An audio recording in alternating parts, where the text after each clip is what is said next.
As a notary, you are likely to find yourself presented with an expired ID more times than you might expect. Guidelines for determining whether an ID can be accepted vary between states, so it's important to know what applies in your state. When reviewing your state's guidelines, be sure to pay attention to whether your state specifies issued date or expired date, as this may make a significant difference. Some states allow IDs to be accepted up to 3 years after the ID expired, while other states only permit notaries to accept a current ID. Both California and Florida, for example, allow notaries to accept expired IDs if they were issued less than 5 years prior to the date of notarization. Florida stipulates the expired ID must also have a serial number.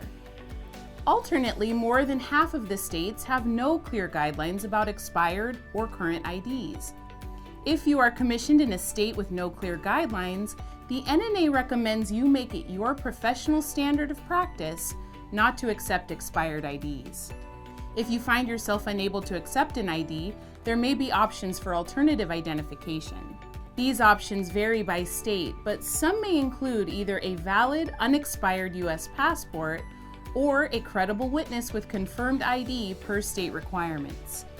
Some states may require 2 credible witnesses, so be sure you have an understanding of your state's requirements. For more detail about expired ID requirements, we invite you to review our original article titled, "Can a Notary Accept an Expired ID?" or follow the links in the description for more details. As always, if you have questions or need guidance, the NNA hotline is here to help. To learn more, click the link below.